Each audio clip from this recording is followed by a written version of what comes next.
one. Welcome back to episode 56 of the Have We Made It Yet podcast. My name is Lucas Ng, the actor portion of this podcast, and I'm joined by my co-host, Josh Yang, the comedian portion of this podcast. Amazing. And if this is your first time listening, which it really well might be, this is the podcast where two creatives and their guest, if they're lucky enough, talk about the process of making it. And like any other show that we do, it's always so much fun to see our progress. And so with Josh, that was terrible. Josh, do you feel as if you have made it yet? Wait, what are you doing? Why are you going off script? The question is there. You gotta ask the question like it's on the. Gotta ask that question though. All right. I'm not gonna answer it without the branding. Nice. In place. You gotta say "Open Sesame." All right. Mr. Joshua Yang. Yes. Have you made it yet? There it is. No, I haven't. I have not made it yet. But you know what? Comedy is back in Toronto because this past weekend, the city finally lifted their lockdown restrictions. So we got patios going, we got live comedy going. There was actually a pretty great live comedy show at the Toronto Music Garden over the weekend. I actually didn't hear about it until somebody else I knew sent it to me. But I went there the Friday night, first night over, and it was great seeing some comedians that I knew, professional comedians, also some locals, go out there and do some comedy in front of essentially like a packed live Toronto Music Garden little amphitheater, like an eighth of an amphitheater type of thing. And it was nice to see some live comedy again. I took a look at the production that was putting it on. So yeah, I think it's like Cowbell Comedy, and it looks like they're doing it every week. So nice. I might reach out, or I will reach out just to see how they kind of schedule their set list, because I think they've got a few weekends booked ahead of time, because probably a lot of comedians just want to get back out there. And it looked like it was a pretty good show. So yeah, so hopefully I'll be able to do some more shows do another show. Like, man, it hasn't been like in terms of actually an actual show on a stage for comedy. Last one I did was March of last year. So it will have been like 15, 16 months. That's nuts. Yeah. In front of a live audience with a microphone, that kind of thing. So it'll be interesting to see what that feels like again. And I definitely have to try new jokes, because I can't do it. Like the 6 minutes that I did for the fresh rice, that's out there now, and got to start working on new stuff. So it's the summer. The summer's here, and let's get back on that horse and see what I can make, see what new jokes I have, and so that's what's up. You're gonna let us know though, right? When you do. Okay. Yeah, for sure. I mean, I'll post stuff on my Instagram if I get a book show that I can do, and see if anybody else wants to see Josh post fresh rice material. Exactly. By now it's kind of stale rice material because it's been so long, but you just gotta fry that rice up and it'll be something new, something brand new. So that's where I'm at now. Also another interesting thing, a random magazine or a random online like news magazine article, whatever, it's not very big from the UK, they sent me an email. They just said, it's like, hey, we mentioned your sleep podcast in our top 20 podcasts about manuals. No way. Yeah.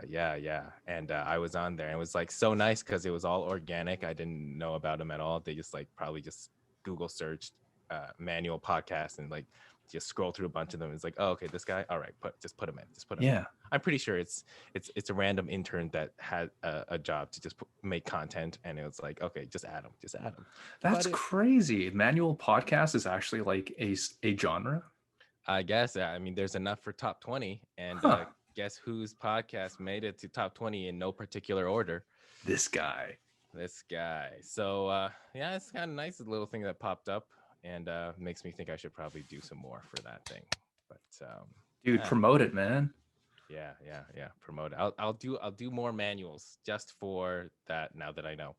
But that's pretty much everything. Hey Lucas, Nice. have you made it yet? I was really hoping you'd ask me the roundabout way. No, I'm going right in. Um, cool. No, I have not. But this morning, I had to wake up at 2 a.m. to arrive to do a shoot, and I was talking to one of our former guests, Jamie Calica, and he had mentioned that although it might not sound healthy, but he did say like at times exhaustion is just part of the game because sometimes you get late back from set. You might be in bed at 5 a.m. and then you have to like be back on set at say noon for the next call time. There's not a lot of time to sleep. There's not a lot of time to like run your lines and everything like that. So it really just comes down to prioritization. What do you need to do? And you need to do it regardless of how you feel. So today was one of my first really big tastes of that. And I am tired, but hell, the show has to go on, right? And so long as we push, hopefully things will work out in the end. And sleep, I'll catch up on that later tonight. Nice. But nice. Getting in some of that grind. I mean, it's nice to, get some of that work in when it's, been off of that kind of work for a while. So congratulations. Excited to see what to hear more about that endeavor. Thank you, Mr. Josh Yang. I know people can't see our third panel, but there is someone just right here where I'm hovering my mouse over. Are you ready, Josh? I am not. Give me like 5 more minutes. Okay. So Well, how's okay. how's the weather? The weather's no. Go right in. Go right into the. The weather's actually been like fucking nice. It's been so nice. Yeah, drop that bomb. Fuck. It's funny because our guest did ask, like, can I swear? And I'm like, yeah. So now feel free to. Yeah. Whoa, Josh. Jeez. Hey. I'm making the guest comfortable. There we are. Okay, so speaking about our guest, I've known our next guest for close to my entire life. My parents are friends with her parents, and I've been friends with her and her brother for as long as I can literally remember. Back when I was in Vancouver and was trying real hard to figure out what I could do to put my communications degree to good use, I reached out to our next guest as she was working at one of the biggest radio stations in Vancouver as a DJ.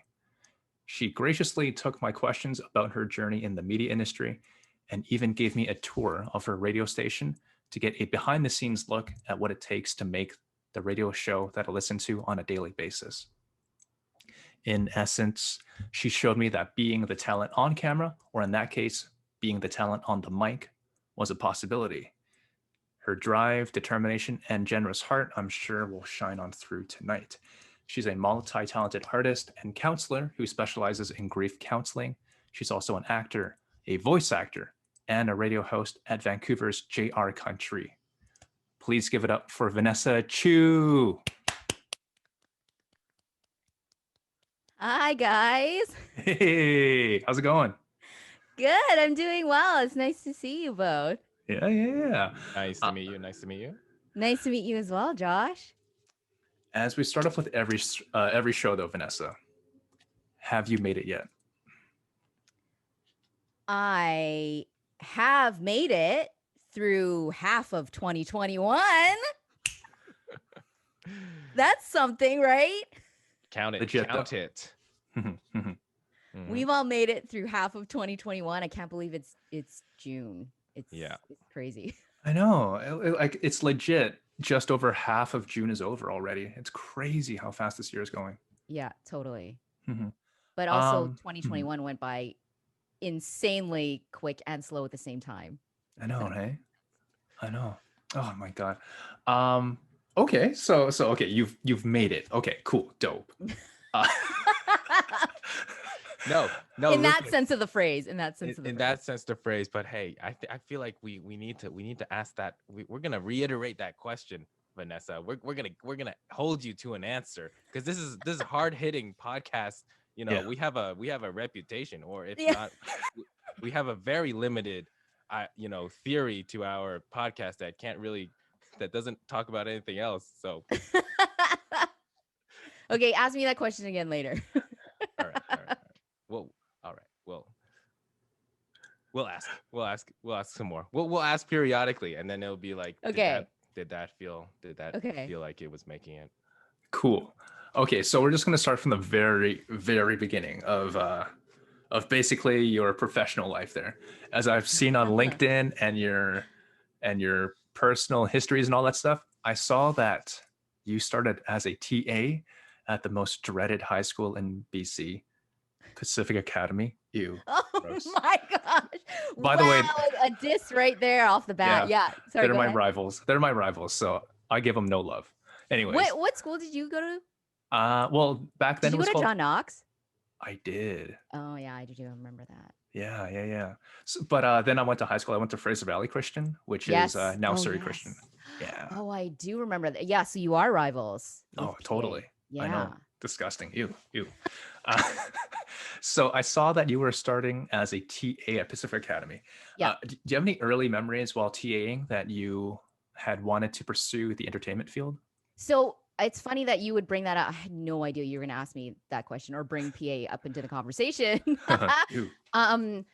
When I got that job, I was actually already thinking about going into radio. I was like, this is only temporary. Yeah, this is I'll make money for the school year.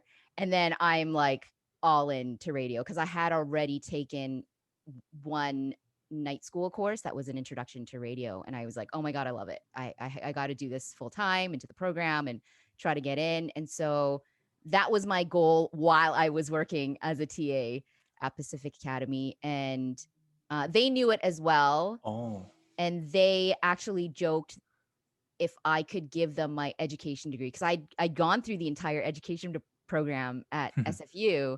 And I guess I wasn't using it, I guess, right? In as to be a teacher. So they were all the TAs and the teachers were like, oh, will you give your education degree to us if you're not going to use it and if you're going to pursue other things? And I just laughed it off. But yeah, I knew before I got the job that I was wanting to get into radio.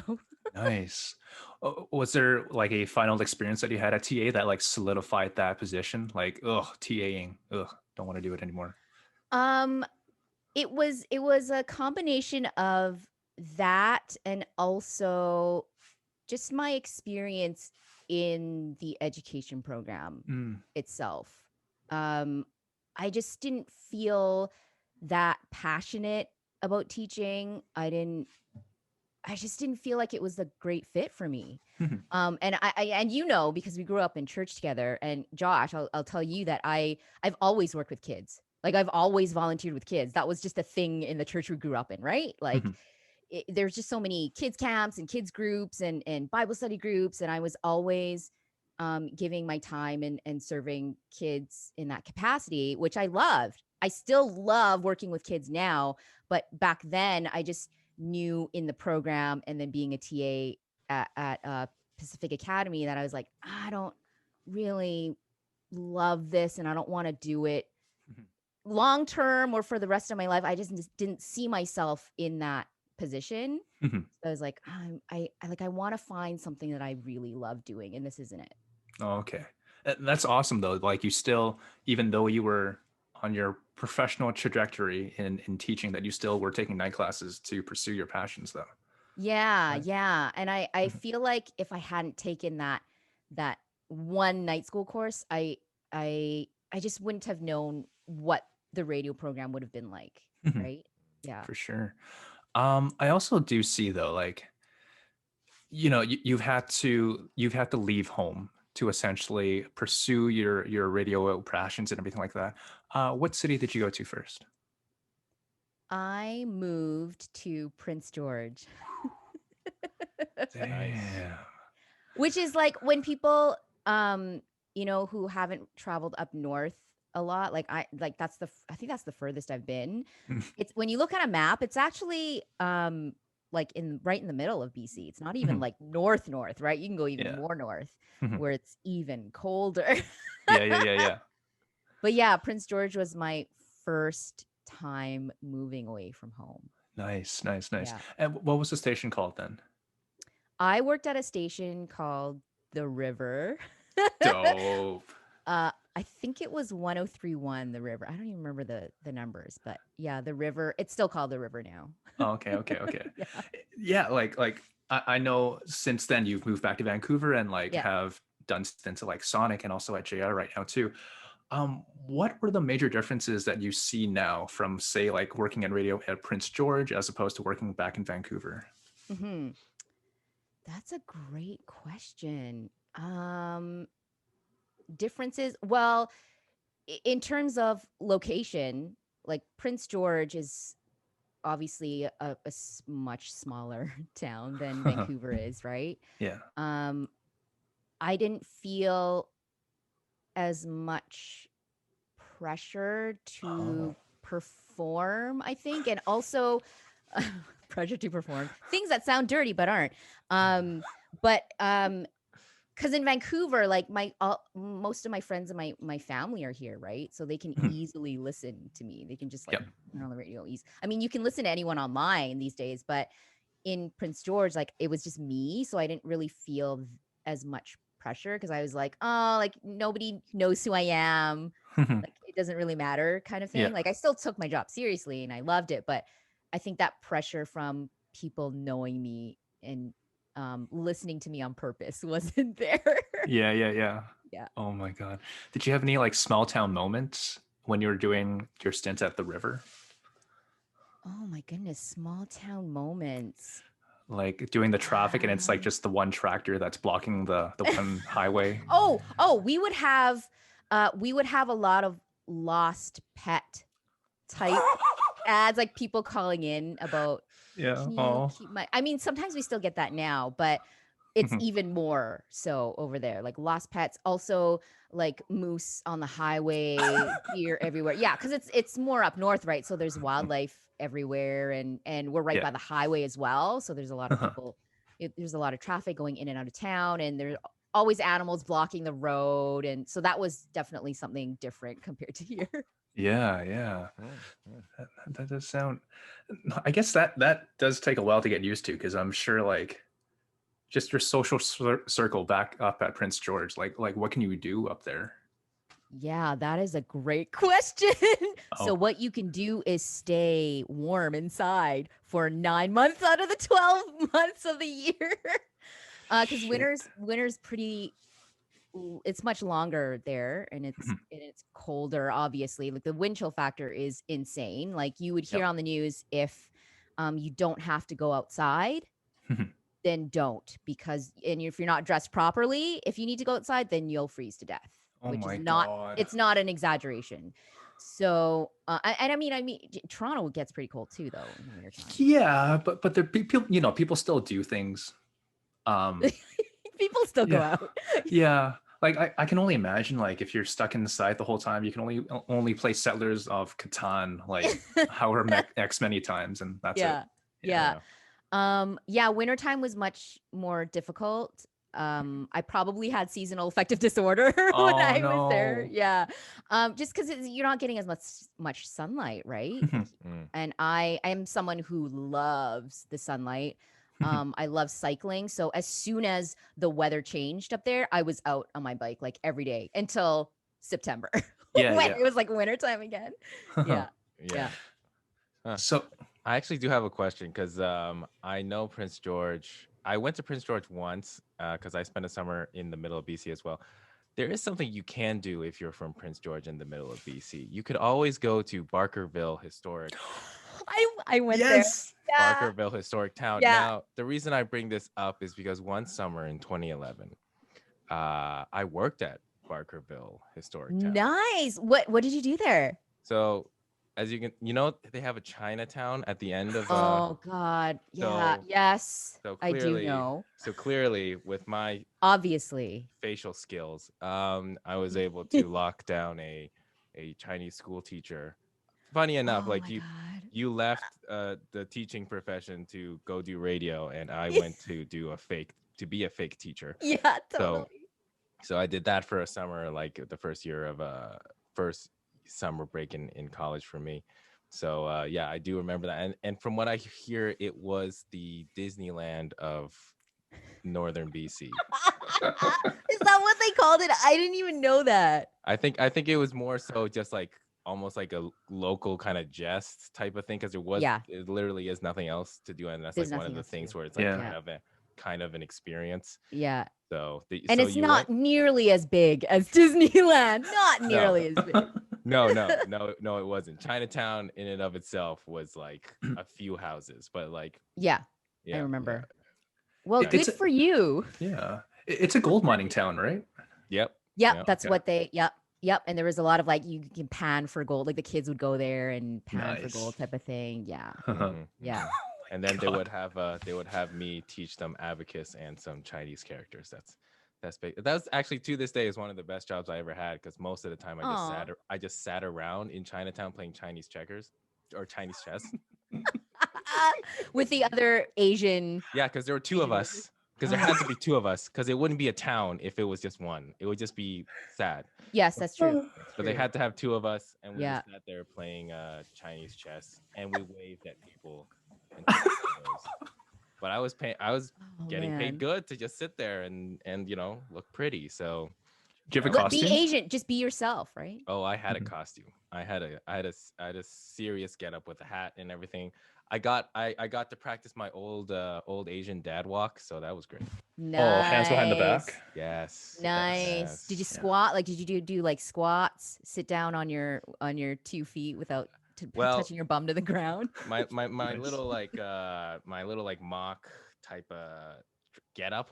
Yeah. I don't think it would have just gotten super dirty, but Mm. I wasn't able to do that. But yeah, no. So like yeah, that's something. Did you ever do that kind of do you know if they advertised in Prince George about that kind of stuff, maybe through radio? I think they did, actually. I'm pretty sure they They did must have. because yeah, I wouldn't have known about it otherwise. I Mm. actually I think I remember seeing maybe some local commercials about it too because Ooh. our radio station was also part of um like the local TV station there. So we would run Mm. commercials and then sometimes I would see like all this the local stuff pop up, right?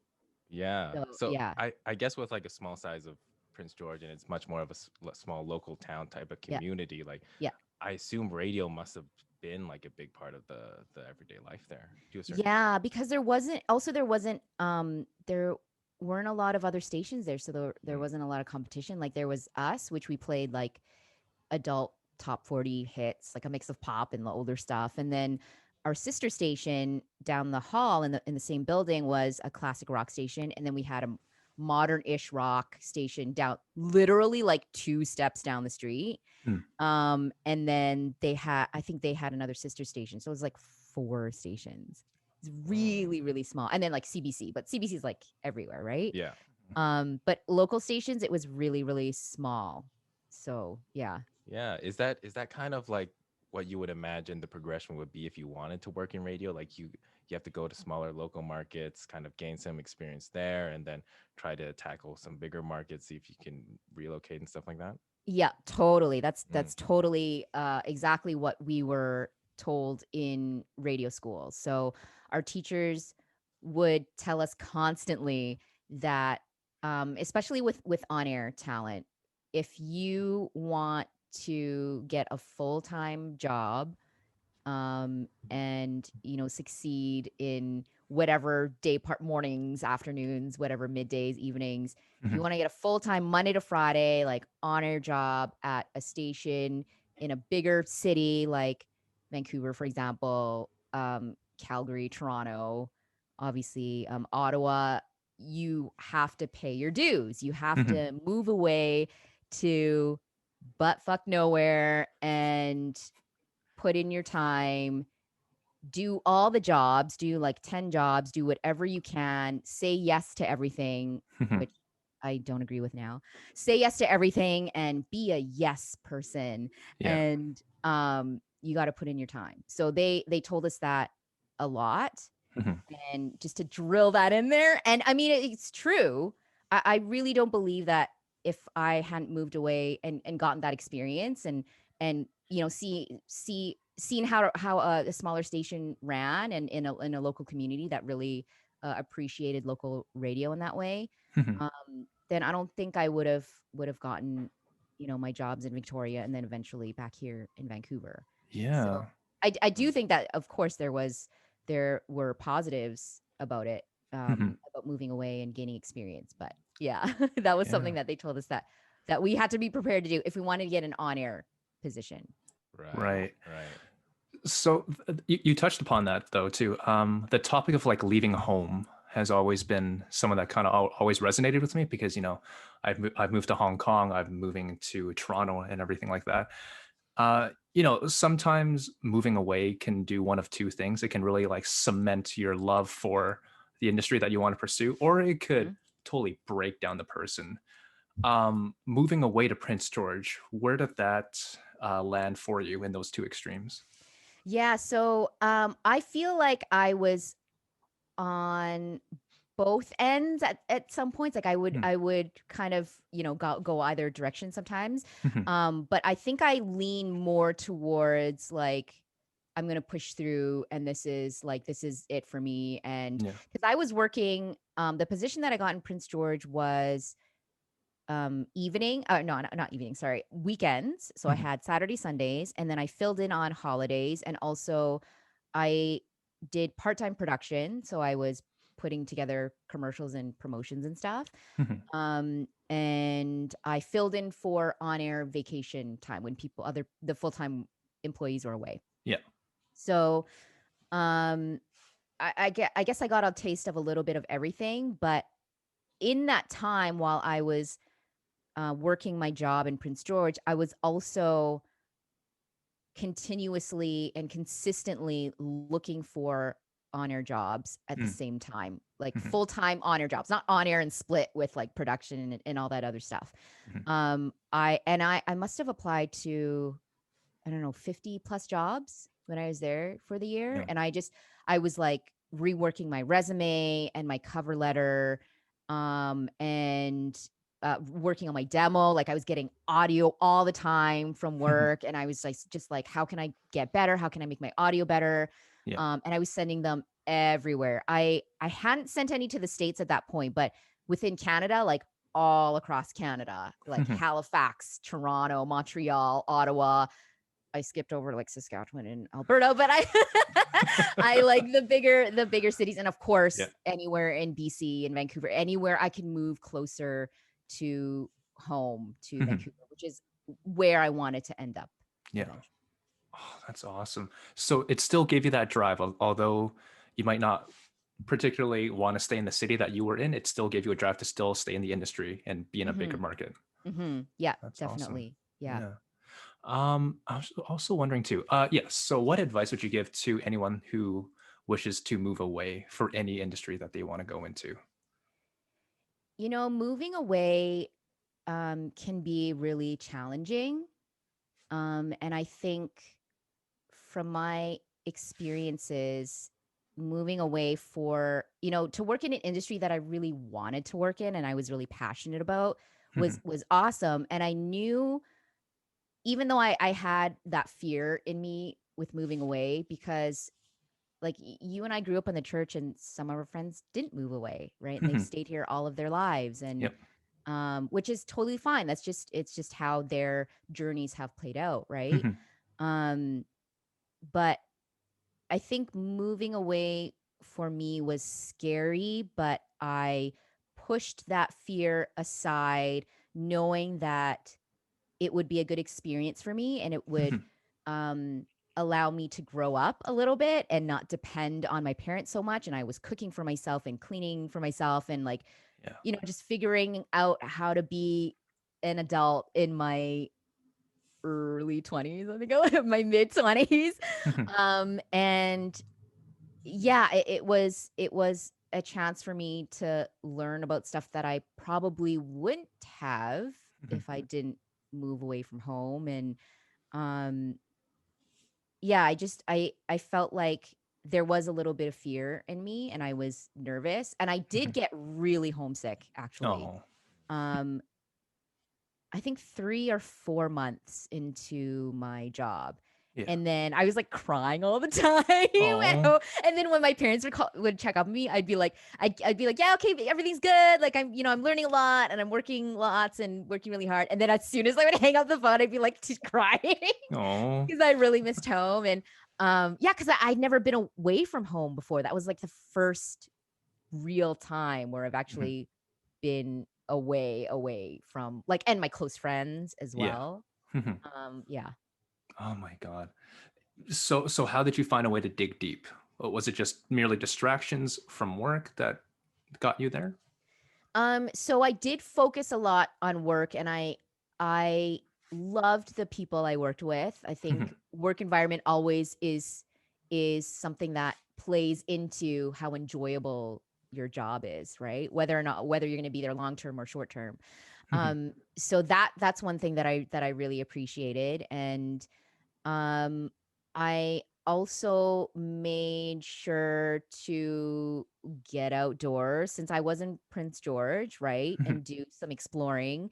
But also I felt really fortunate um when I moved there because I moved there knowing that two of my radio school friends already got jobs up there as Oh, well. nice. And so Mhm. I just felt so lucky that they were there because I don't think I actually would have applied for a job there and moved there if my two friends weren't there. Like I Mhm. would have been like, no, I'm not going to Yeah. Prince George.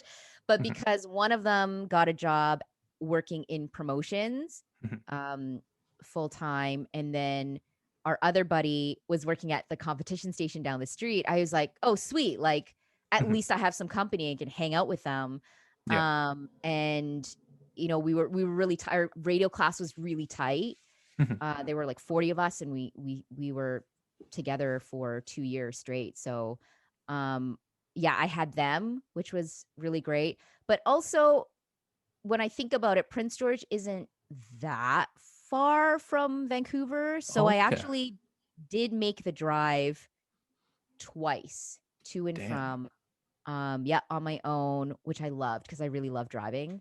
Mhm. Um, yeah, I made the trip twice to and from on the weekdays that I wasn't working. Mhm. So I would leave early on Monday morning and then have half a day on Monday, Tuesday, Wednesday, Thursday, full days, leave on Friday morning, Yeah. get there by like Friday night, and then work for Saturday, Sunday. And that Damn. those were the two times that I looked forward to as well. So I Right. knew that even though I was working in Prince George and doing all these shifts and working 3 or 4 weeks in a row with no breaks and no days off, that Mhm. I would be able to look forward to going home, even if it was just for 3 full days. I would at Yeah. least get to Yeah. see my parents and see my friends, and yeah. Like what you were just saying before, you were doing all the major holidays, you were doing the weekends, and basically any day that the full timers were not there, Yes, like you were putting in the yes, dues because I no was one doing wants those everything. shifts. Yeah, Yeah. yeah, and I get it. The full time employees, full time on air staff, they need breaks too, right? Mhm. But I like in my contract, like I don't get vacation days. It's not a thing Yeah. Yeah. Yeah. for part time workers, and we get no benefits. So, um, I was working, yeah, every shift, but it was also because I was new in radio and I felt like I had to work all those Mhm. shifts and I had to work 28 days in a row with no days off in between. Yeah, it was ridiculous. What the hell? So I there was actually one point where my boss came to me and said, we'll have to, get you to work these days and for this whole month and whatever, and plus your weekend shifts. And I was Mhm. just like, is that legal? So Yeah. I remember going through the exact hours and the days and looking at my calendar and then get like adding up the hours. And it actually was legal because they weren't full work days.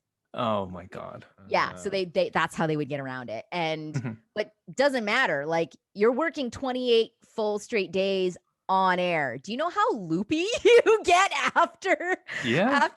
after even 7 days of working on air? Like your brain is gone. Like you're so tired. Yeah. Yeah. Yeah. I can only imagine like because there comes a routine, in a day that I'm sure that when you have a show on, but like you lose track of what day it is anymore. Yes. The songs all kind of meld on together and everything like that too. Yeah. I'm sure your co-host is probably just as loopy too. Well, I never had a co-host Oh, when I a was working there. solo. I did. If I filled in for the morning show, I did have a co-host where I would do the news, and I would piggyback a lot on what my co-host would, how he would prepare the morning show, because he was doing mornings. He'd been doing mornings forever, right? And I was filling in, so I didn't really know the routine for mornings. So it was kind of nice in that way. But the other shifts would just be me solo. Wow. I Yeah. mean, like at a certain point, other than like filling in what you gotta say, you gotta like talk to yourself while also not talking to yourself, right? Yeah, exactly. And I mean, now I'm so used to it, right? Like I don't have a co-host now. I did a few years ago when I was working in Victoria, but um yeah, now it's just like second nature to me. But doing a show on my own actually was how I started out, so I was used to it. Um and then it was after working with someone for a couple of years in a row, then having to go back to working by yourself again. It's like, yeah, you're right, Josh. It's like learning how to talk to yourself, but not because you want to seem personable and connect with whoever's listening, right? Because you don't know Yeah. who's listening. So you don't want to sound like you're just entertaining yourself. It's really for the listeners that you're serving for this on the station. Yeah, because like I imagine it can be such a foreign experience to be like I think probably newscasters similarly as well. It's like it's just awkward to talk to a camera or just talk to a microphone. You don't see anybody. Like how do you make that a personable type of experience? But I Hmm. would imagine like there comes to a certain point like you have to have the passion for the work, for the actual experience of doing it. And like not only just hearing you like saying that you left your entire life behind to go to Prince George, but I'm wondering for you, like, what is that passionate element of doing radio that caught your attention and then like told you that this was something you wanted to do? Yeah. Um, I think it was a combination of things. I felt like at one, I've always really loved music and enjoyed Mm. music a lot, playing, writing, performing, and music is something that's universal, right? That's something that you can connect with anybody in the world, right? There's music everywhere, right? So I think music was one, and then as I went through radio school and then I worked, my first job in Prince George, I was able to connect with listeners. And I think even now, like I think about my job now, um, that's the thing that I love the most. There have been really critical listeners who have said some shitty things, and that's normal. You can't please everybody, right? And there are always going to be people who don't like you or don't like the sound of your voice or don't Mm. like your laugh. I've been told that a lot. Some people don't like my laugh, which again is totally fine. Um, and they don't like the stuff that you talk about on air. But then there are people who are so appreciative of you being there on the weekend or you filling in for one of their favorite hosts, but they still love you because you're keeping the music going and you're taking their requests, and you're having fun conversations with them, and yeah, that's something that I think makes me want to stay in radio is the listeners. Nice. I mean, I still have my own company, which I'm completely do. It's like totally different from radio and doing grief coaching, right, on the side for my own business. But the reason why I'm staying in radio is absolutely for the listeners because they get Nice. so much joy, and the amount of awesome things and awesome listeners compared to the not so awesome um criticisms and comments that I've gotten personally, the good outweighs the bad. Hmm. And yeah, I've just had so many amazing listeners at all the stations I've worked at. Yeah. And it just makes me feel so appreciated and valued as well, which I think is really important in a job. So yeah, it's definitely the listeners. Yeah.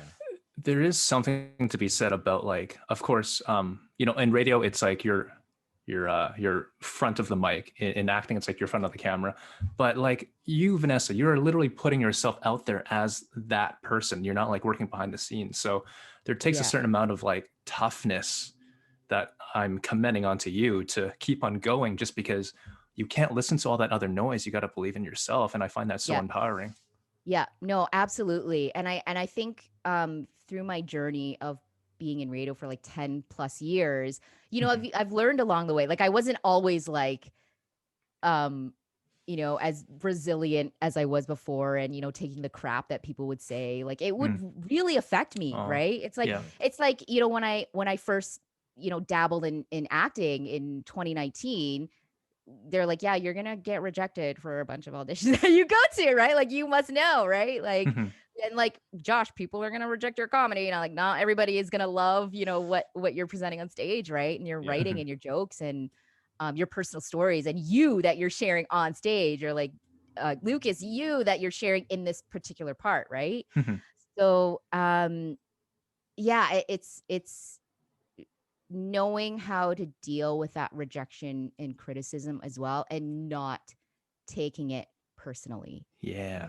Like I think like 100, like I would say 100% of the time, 99% of the time, it's not personal, Yeah. right? It's something on, you know, their end that they've been triggered by, or maybe it just wasn't the right fit for you for a part, or it wasn't the right show for you to be a part of, you know. Yeah. But I've really learned along the way, you know, how not to take things personally and criticism personally. I love that, just because it leads in perfectly. Like you have your own, can I call it a podcast? Like you put out those audio shows that you put out? Yeah. Yeah, it is a podcast. Yeah. Okay, perfect. So yeah, your podcast deals with topic of like negative self-talk, criticizing oneself, and my favorite as an actor, rejection, because Yeah. we feel it all I the time. know. I know. So yeah, just first off, like what spurred you to want to do a podcast, and secondly, like why those topics especially? Yeah, so I um really didn't know what direction I wanted to take my podcast in. Um and I still feel so new at it because I started only in September. So but the reason why I wanted to get into mindset and emotional health and all that stuff is because that's the stuff that I'm always dealing with. And I think um I've learned that everybody struggles with shit like that. Even Yeah. if they don't talk about it, everybody struggles with it. And I mean, we're all Asian here in this room, so I think we know, and we can we've observed that mental health and emotional health and mindset wasn't really talked about, or hasn't been, you know, in the past, is not really something that was talked about a lot. So that was also a way for me to sort of break the stigma a little bit, even though it's talked about way more now, which is awesome, right?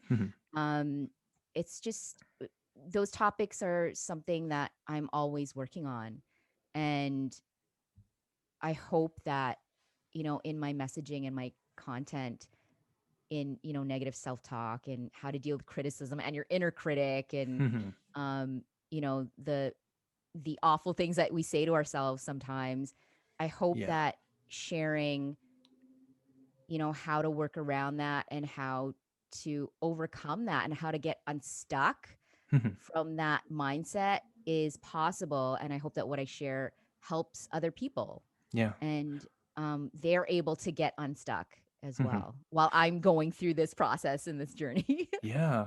Like I was listening to one of your, I'm not sure if it was earlier on or later on, but the one about negative self-talk. I found that one just really empowering, because it's something that I'm working on too, which leads into like being overly critical of oneself and everything. Yeah. So it's, thanks for bringing that topic up. Yeah, I just feel like, again, everybody probably does it and they don't talk about it, right? And it's I think I wasn't as aware that I was doing that and you really, when you take a step back and you observe, it really affects Oh, everything, for sure. right? Yeah. It affects Mhm. everything, the way you relate to people and how you communicate with people, your relationships, and how you're showing up to your job, and it just it it has no good in your life, right? Negative self-talk does not help you in any Mhm. way, and it doesn't get you further in life, Yeah, yeah, yeah. right? It stops you from doing what you really want to do, and being Mhm. passionate about those things. Mhm. Yeah, that is something where I imagine like not only is it there, but for everybody who has to go through their daily lives, you got to manage it somehow in order to like still function, do your job. Yes. And I would imagine, being a radio host, having to like have that personality right up front when you're on the air, and try to maintain it even on bad days. Like what kind of advice would you give, especially in that such a vulnerable position to be like, you still got to go to work. You may feel shitty today, but you still got to Hmm. sound like you're giving the audience a good experience. So like Yeah. what would you recommend for those type of moments? So when you're actually in the moment, Yeah, and um you gotta be like, I gotta be happy, you but got to be I'm on not it. happy. Yeah. Yeah. Yeah. So I'm really good at that. I'm really good at pretending. No. Which is why I got into acting and voice acting in the first place. I'm really good at pretending. No, I just feel in a way I do feel like I'm good at masking that. Mm. Mm-hmm. Um and I think it takes practice, but for sure I would say, which I mentioned before, is not taking it personally, right? And in the moments where I actually just got a call yesterday from a listener who was very upset with Mm-hmm. me and Oh. was really calling me some really negative things. Wow. And then that moment on the phone, we weren't live, like I was off the air, but I he was like, are you live right now? Like, do you even know what I'm talking about? Like, how come you don't know what I'm talking about? And I was trying so hard to be patient. So in that Mhm. moment, I took a breath and I thought to myself, okay, I'm going to try and help him. Like, he's Oh. frustrated and he sounds obviously really irritated, but I'm not going to internalize that and think that he's irritated at me. Like, Mhm. he's asking me some questions, he's trying to figure something out, that has something to do with our station or whatever the music we are playing. And I just kept reminding myself to just breathe and not take what he was saying personally, because he Mhm. doesn't know me personally, right? So all of the insults and the comments he was saying to me, I just got to brush it off. Like, Mm-hmm. I can't I don't want to invite those kind of comments to me, and I don't want those comments to stick to me like Yeah. velcro, right? I don't want to carry those things around with me because they don't serve me. So um yesterday, yeah, in that moment, I just kept reminding myself that he is not directing his anger and frustration at me, Mhm. but and then I just tried to help him as best as I could. He hung up on me really angrily, Wow. and I mean there is I helped him as much as I could, and that was it. I gave it my all, and that's all I could Yeah. do. That's nuts that you were trying to help a person that's like just being so toxic to you. That's gross, but props to you though. Ugh. It's Because, happened a lot. ugh. It's happened, Yeah. and I've learned how to deal with it. And again, it's like not taking it personally, right? Mhm. I think if Mm-hmm. we went through life taking things personally, do you know where we would be? Like Josh, like you probably wouldn't be pursuing comedy, right? Like if you took things personally all the time. Yeah, I mean, like comedy in and of itself, I think in the end, comedy, so many people take comedy personally, even though Yeah. in its fundamental art form, it's just telling jokes. And a lot of the time, the jokes aren't supposed to be taken as like serious thoughts, because Yeah. then they won't necessarily be jokes, Yeah. and the venue Totally. and the context is so important as well when telling the jokes, that medium, unfortunately, though, it just gets lost because as a viewer or as a listener, like you can't help, you know, what is it, analyze or take in new information and then just have an opinion about it. And it's hard to separate between what the performer is saying versus, you know, what their personality is on stage versus who they actually are off stage. Mm-hmm. It's that kind of stagecraft or stage element that can blur the lines of whether an audience thinks they know you or like should take you seriously. And I imagine, you know, radio is something that can be very personal to listeners. In my experience, I think the times that I've listened to radio the most often has been kind of job related. Like if I was delivering pizza, it would always be around the same times at night, and like I'd have Yeah. the radio on because what else are you going to do driving?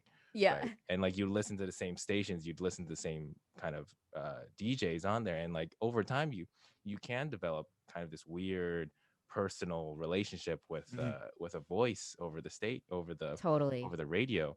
I guess I'm wondering, from as somebody from from the other side though, you know, how much of your personality, like your actual, say, personal being, are you willing to put out there, and like how much do you have to, like, you know, keep for yourself, create a bit of stagecraft and make sure like you still have, it's just like a bit of just a radio personality, it's not necessarily fully yours. Like what's that balance do you Yeah. find?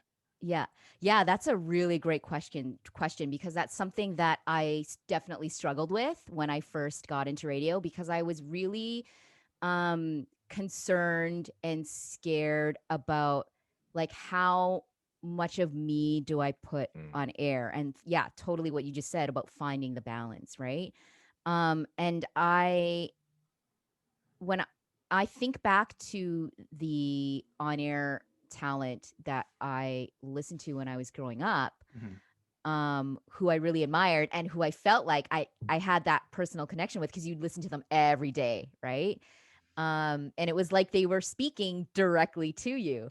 So I was like, oh, can I do that? Like, can I find that balance? And I think when I started out, I was still me, but because I was trying to figure out how my on-air personality would be compared to me, Hmm. I wasn't that comfortable sharing, every part of my personal life, which I know is not a necessity. Like you don't have to when you're on air talent, but and I've learned over the years, being vulnerable is how people connect with you.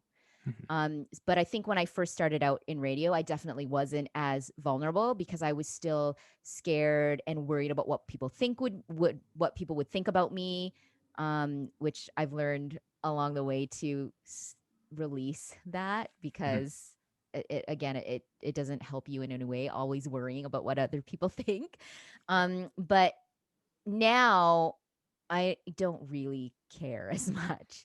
Mhm. Um, I'm I would say at this point in my life, in my business and in my radio career, I'm the most genuine and honest and vulnerable that I've ever been. So when I approach my radio shifts in that same way, like I can't um talk about whatever I want, like I do on my podcasts, right? Like I obviously can't swear on air, or else our station would get in trouble and fines and stuff. Yeah. But I'm still genuinely me, and I'm enthusiastic about what I'm presenting and the content I'm bringing to our Mhm. listeners. And I all around in what I'm doing right now, I just feel um the most genuinely me. Nice. And yeah. that's the way to be. I did want to end off with this more of a, I guess, a fun question. Um, you're into voice acting right now. Is there any childhood animated shows or movies that you take inspiration from? Oh, that's a good question. Okay, animated shows or movies that I take It, inspiration from. Oh man. Yeah, that one caught me off guard. I I mean, I'm thinking of shows that I watched when I was younger. I don't know if I Oh, I know. I mean, I would still watch this now as a 30-something-year-old adult. um, I I don't know if I would take inspiration from it. I guess so, because I think it's a really great educational show, but I love Arthur. Oh, Oh, the aardvark. Oh yeah, man. Arthur's OG. I love Yeah. Arthur. Yeah. The And fist. just Yeah. like and their theme song obviously is really great. And I say, Yeah, hey. Arthur. Yeah. Yeah. What a Yeah. wonderful kind of day. Yeah, I just feel like their messaging is always great. And then they've evolved too to be inclusive with Hmm. like, how, society is, with just how we are at in our culture right now, which I really appreciate how they've been inclusive of that. Hmm. And obviously Magic School Bus. Oh, I feel like Oh, classic. there's an energy in that show that I get from Miss Frizzle when I watch it. Mhm. And also the concepts are great. Like, Yeah. who doesn't want to learn about how electricity is made or how rain is formed? Yeah, yeah.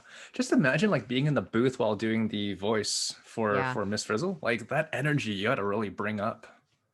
absolutely. Yeah. Shout out to Lily Tomlin. Like, she is, yeah, she's right. an amazing actor and voice actor. And um it I always I always have to know who the voice actor is when Mm. I watch a cartoon, or even Mm. if I see like an animated like commercial on TV and I recognize a little bit of it or the tonality. I'm like, oh my god, who's that? So I Yeah. have to know. Yeah, I'm Mhm. like really anal about that, and I'm always searching up voice actors online. But man, there are just so many. But yeah, Yeah.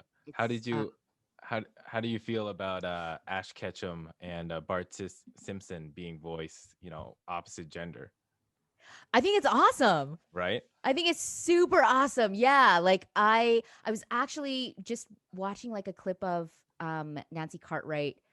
I think she has a master class. She I think. does. She does. Yeah. I took a Yeah. look at that. Yeah. Did you? Yeah. It looks so much fun. It looks like so much fun. And she's been doing Bart's voice for so long, right? It's It been yeah. so long. And it like never changes. It still sounds it's totally the same. It did always blew my mind. It blew my mind when I found out about it, because it's like Yeah. I didn't think that would I don't know why I didn't think it was possible, but it's very clearly possible. Like the voice, like it can change, with a certain amount of manipulation, of course. Yes. Um, and I'm just like, I wonder, is that something where, that kind of range, the ability to play is like, that's also an avenue that like piqued your interests, that's also something you wanted to pursue outside of just a radio type of career. Yeah. So, some of the auditions that I get from my agent now are for, um, like boys age Mm. 7, or like the Hmm. really broad. And then she's always like, I think you could give it a try. And then I'm always like kind of cautious. I'm like, I don't what, are you sure?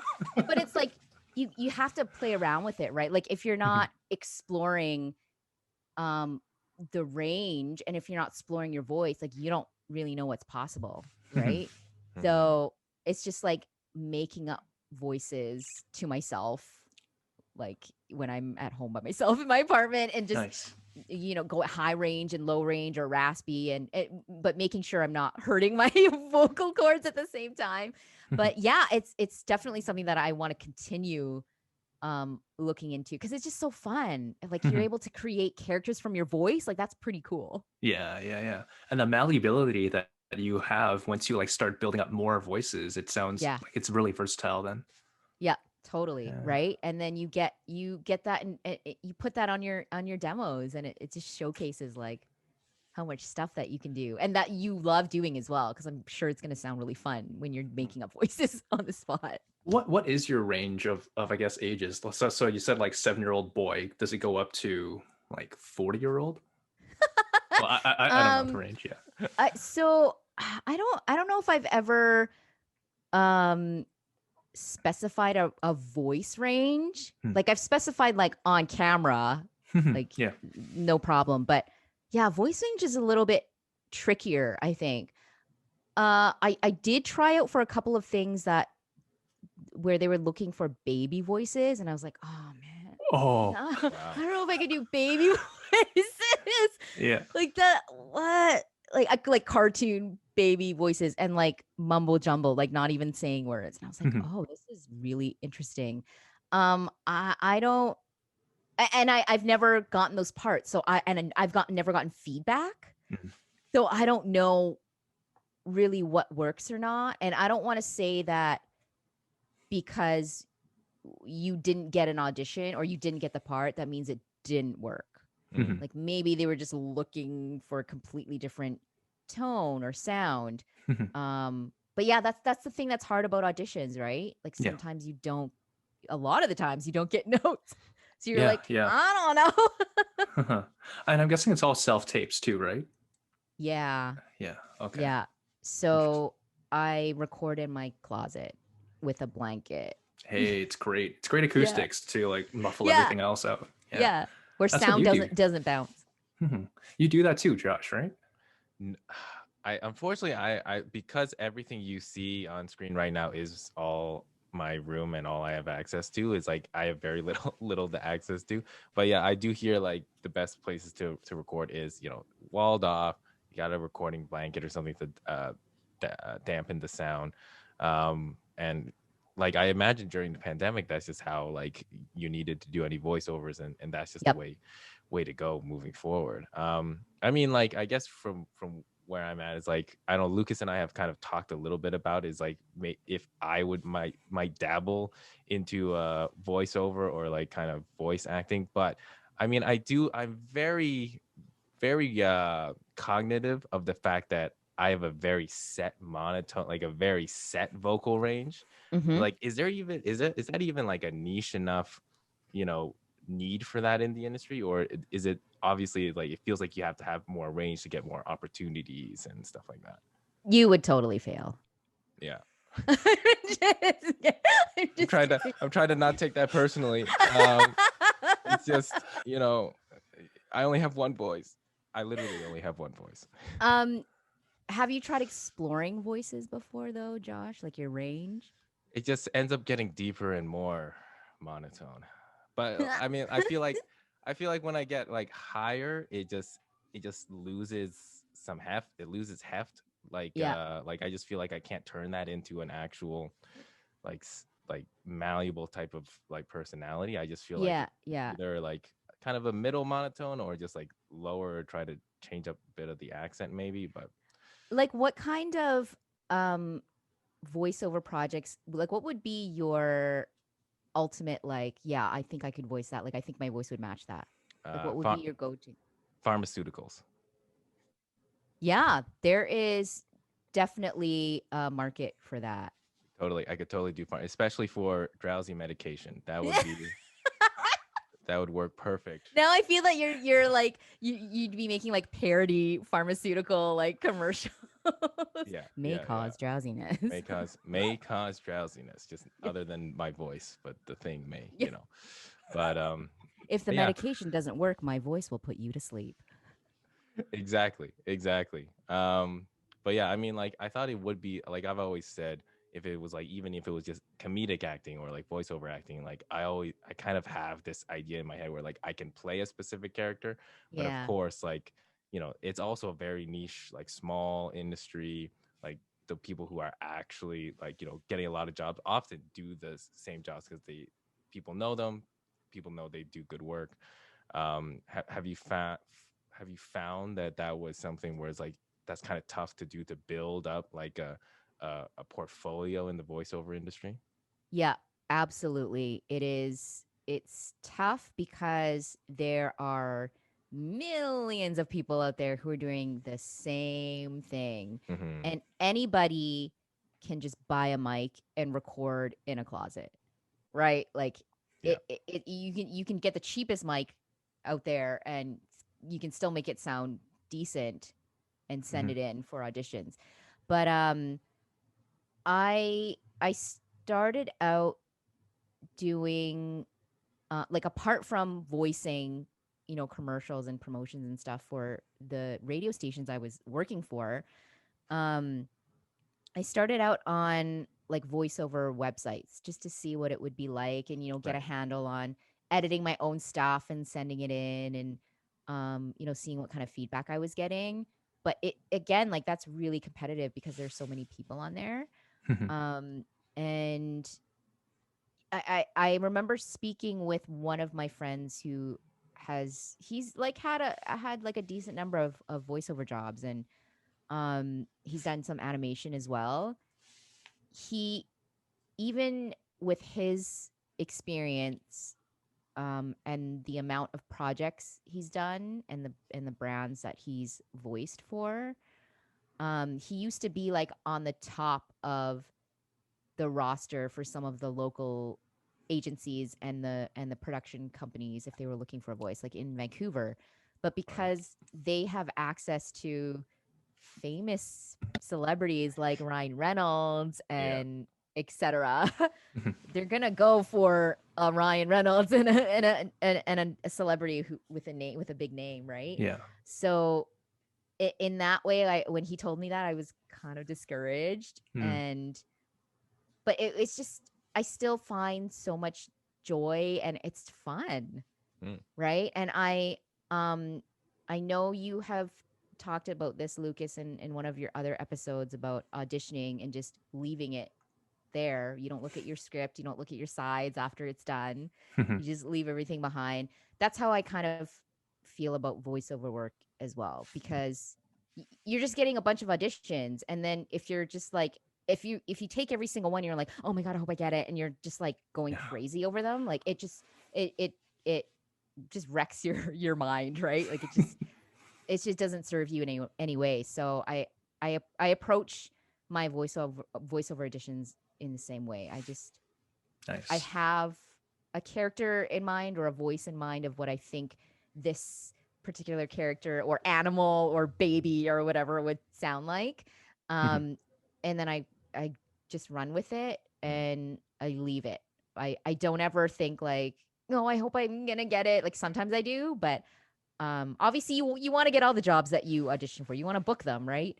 But that's out of your control. So On that note, let's enough with this question. We'll go back to the very beginning of this whole show. Vanessa Chiu, have you made it yet? Have you? I feel like if I feel like I'm like this pressure to say no. Mm. I feel this pressure to say no because I am also battling with my inner critic again, and the not enoughness Right. that has been going through my head a lot. You guys just caught me at the tail end of a really tough last couple of weeks Oh man. where I just wanted to give up, and I was feeling really discouraged and tired and drained, and I don't know what my purpose is and what the hell am I doing, and I'm wasting time and I'm not working hard enough and I'm really slow. What am I doing? I don't know what the fuck I'm doing. So I'm not gonna do it anymore. But I feel like goals are always changing, Yeah. right? And if we're not always working towards something or pushing towards something, then life becomes stagnant and boring, and you're not really learning anything. You're not being pushed out of your comfort zone, Yeah. which I totally am right now with all the things that I'm doing. But I keep in mind that those are always, it's always a good thing to be pushed out of your comfort zone, Yeah. right? So no, I haven't made it yet, but I also feel like everybody's definition of made it is different. Yep. And I'm not going to reach a state of perfection because perfection doesn't exist. But I would say I made it to my mid 30s, and I turned out fine, and I'm grateful for all the opportunities that have come my way. That's it. Nice. There we are. Seriously though, and really from the bottom of our hearts though, like we really believe in you. So keep pushing. We know it's hard. Like this is why we make this podcast. So keep Mhm. pushing. You got this. Well, I believe in you both as well. I am Thank you. loving the content that you guys are pushing out on your podcast, and I love the topics that you're talking about, and just with creative people, like-minded people who are creating and try to entertain and perform. Mhm. And in the last year and a bit, which has been so weird. Yeah. But I know I really appreciate it, and I do want to say that I chuckled when Lucas, you asked me if I wanted to be a guest on your podcast, because I was listening to one of your episodes. I think it was one from this year, and you guys were catching up at the beginning Mhm. of the show. And I think Josh, you had asked Lucas how he was doing, and he was like, "Yeah, like, I'm gonna find, keep finding guests, and one day we'll find, I'll keep pushing, and we're gonna get bigger guests." Like you said, I wanted, my goal is to get like bigger guests. And so when you asked me, I was like, man, I'm just like a filler. Like, are you sure you want me on your podcast? Like, I'm nobody. So I like totally chuckled when you asked me, and when I heard that snippet in one of your shows. Next week is gonna be like a huge guest. You're gonna get Tom Hanks, right? You're gonna eventually get it. I don't know if we were ready to announce this, but we are very personal friends with Tom Hanks. Yeah. Sorry. Did I say Tom Hanks? I meant Tom Hank. He's a great guy. He's a great guy. Local different comedian. guy, Great yeah. guy. Yeah. Confusing stage name, but he's working hard. He's working hard. Oh, come on. Give it up for Vanessa. Thank you so much for thank you coming so much. on. Thanks for having me. Josh, do you want to do word association? Yes, let's go through the word association game we always play at the end of our Have You Made It Yet podcast, because we talk about some heavy stuff here. We talk about we're talking about the grind. Let's loosen it up. Let's empty our minds and just see what our minds tell us. So in this game, Lucas and I will have 10 words that we have prepared, and Vanessa, at the beginning, we just want you to empty your mind, go into some kind of Zen state. And with each word we say, just say the first word that comes to your mind. It can be. This reminds me of improv. Yeah. Oh, yeah. They're very improvised. In essence, almost very reflexive as well. It's just like, boom. It's like, what are you thinking? What comes to mind? But yeah, first idea, image, word, feeling, sound. Just put that out there from what we say. And I think, I'll start first, and then Lucas will go on to his 10 words. So, okay, Vanessa, your first word is childhood. Wait, do I have to answer quickly? Is that the point of this? I think the kind of quicker, the more kind of like interesting the answer sometimes it can be. Okay. But if it is something where it's like you have that in your head and you're just trying to think of the word, it's like, take your time. Okay. But we definitely want a little bit of that, like mental, who knows, like, oh, if the answer surprises you, even better. Okay. And I didn't hear your first word, so you can say it again. Okay, perfect. All right. First word. Childhood. Glasses. There. See, we're getting somewhere. Geeky glasses. Yeah, we all had those. Lucas still has those. I know. If you haven't noticed. Yeah. All right. Second word. Banana. Overripe. Third word. Sun. Tan. Solitude. Peace. Goal. Goal. Soccer post. River. River Phoenix. Ah, That's the nice. second. That's the second time. That's been mentioned. Yeah. Really? Interesting. He's Nice. still in it. He's still in Yeah. the lexicon. All right. Next word. Circle. Eternal. Kumquat. Unique. Winning. Life. And your last word is finished. Number 2. So you finished strong with those words. You finished strong. Great associated word. I'm not gonna lie. I appreciate that, especially as a comedian. Awesome. Are you ready for the next 10? Yep. All right, cool. Okay. First word of 10. Funny. Me. Nice. Lethargic. Sloth. Oh. Siblings. My brother. Oh, nice. Classic. Yeah, classic. Yeah. The only sibling I have. Yeah. Drive. Well, I think of my car, but I also associate that word with where I'm at in life. If that makes sense. Nice. Yeah. Double meanings. That's all we're about right now. Yeah. Favorite.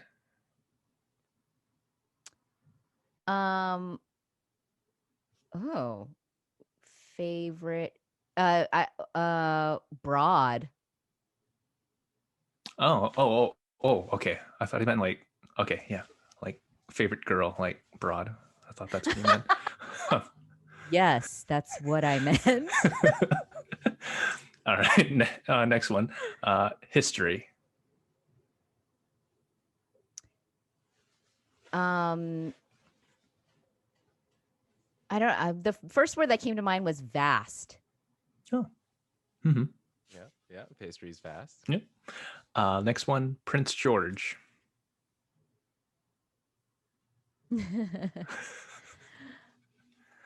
I did. The image that popped in my head was Prince George, the child. Of Kate. The Kate child Middleton. of Kate Yeah. and what's his name again? William. William. That's their William, kid's name, William. right? Yeah. Is that their kid's name? You know Mhm. what's Their first funny? one? Yeah. I also thought of that too. It was like it wasn't like necessary. It wasn't just the city. It was like Prince George. It's like first thought. It's like I it thought of is the that Royals. kid, right? It is. Yeah, that it is kid. Yeah. It is that kid, right? Yeah, his name's Nice. George, right? It is. George. Yeah. Yeah. And then the second thing is obviously my first radio job. City of my first Nice. radio job. Nice. Number 7 of this. Moving. Boxes. Struggle. With myself. Oh, wow. I tend to make things harder than they need to be, I think. Keep on pushing, Vanessa. You got this. You got this. And the last word, Vanessa. Genuine. There we are. Give it up for Vanessa. Thanks for having me. No problem. Where can people find you? What are your handles? You can find me at vanessachiu.com. You can also find me I'm on Twitter and Instagram a lot these days. Same handle, Vanessa Chiu, CHIU 21. 21. Vanessa Nice. Chiu 21. Awesome. And people can find your podcast also on your Facebook too? Okay. Yeah. So I post it on my Twitter and Instagram as well. There's also a link on my profiles to my show, but it's on Spotify and Apple and Google and yeah. Awesome. Josh, where can people find you? They can find me at Josh Yang Comedy across everything. Twitter, Instagram, Twitch. If you guys Oh, wanna really? you guys want to look at that. But I don't post anything on it. But yeah, you can also, feel free to check out my other Sleep with Josh podcast. It's called the Sleep with Josh podcast. This is a podcast where I utilize my monotone voice to read you to sleep, basically, with things such as the dictionary, laws, manuals, very interesting stuff on purpose. So you can check that out, listen to that. And yeah, Lucas, hey, what are your handles? People can find me across social media at Lucas John Ing. Again, Ing is 2 letters, Nancy and Golf, NG. If you like and see what you hear, you can follow us on Instagram and on YouTube or wherever you listen to your podcast. So check back next week, in 2 weeks' time, when we have more conversations with cool people. Awesome. Thanks again so much, Vanessa. Really appreciate it. Thank you. Bye. Bye. See you all next week.